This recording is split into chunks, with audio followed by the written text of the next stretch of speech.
Good afternoon, everybody. Colin here with Techout. I recently purchased a new router, and I just wanted to go over some of the features of it and show you guys the built-in operating system called DumaOS. This is the NETGEAR XR500 gaming router. It is the Nighthawk Pro AC 2600, I believe. Sorry for the cough. I do have a little bit of a cold still. But I wanted to just go over the setup that I'm running right now because I am currently still configuring some things and figuring some things out.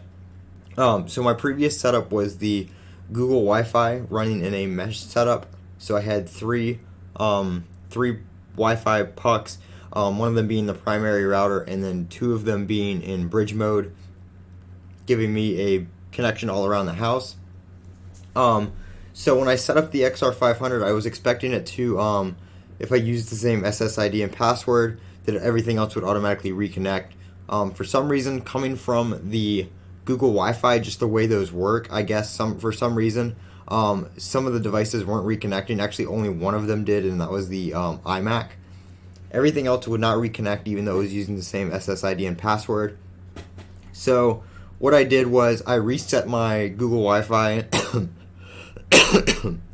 reset the Google Wi-Fi, and put that in bridge mode connected to the router. So the XR500 is the router now, and the Wi-Fi router as well. But what I'm doing right now is I'm using the XR500 in a hidden network mode. So only my devices are connecting to the network, and this network is hidden, so it doesn't show up when you go to your Wi-Fi. You have to manually enter it in. All these other devices on the LAN, some of them are hardwired to the router through the ports and the switch connected to it as well. Most of these, though, are wirelessly connected to the Google Wi-Fi that is running in bridge mode. So with running that Google Wi-Fi in bridge mode, I was able to avoid having to set up all the other devices. The Google Wi-Fi, it has pretty good Wi-Fi. It's just the processing speed and everything like that is pretty slow on it. So videos were tending to buffer. Everything on my computer is running really responsive now. Websites are really snappy. My speeds are the same, but everything's just loading better. Loading better overall, and videos are buffering a lot less. So I don't think the Google Wi-Fi had enough processing power for all the devices that are connected on my network.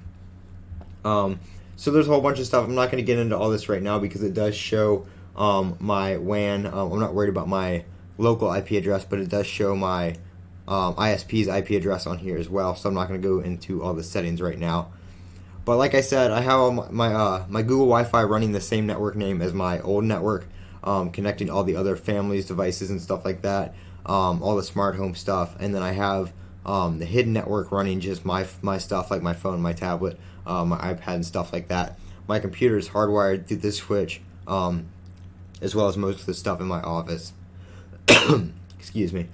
So that is my current setup. If anybody knows how to get the Google Wi-Fi to all the stuff that was connected to it to connect to a new router using the same SSID and password, if there's a setting I need to change, if anybody knows anything about that, please let me know down in the comments below, because I would like to use this as the main router and get rid of the Google Wi-Fi entirely. But until then, I'm going to keep those as bridge in bridge mode, using them as an access point. This has been Colin with Techout. If you guys have any questions, feel free to drop them down in the comment section below. And as always, don't forget to comment, rate, and subscribe, and have a great day.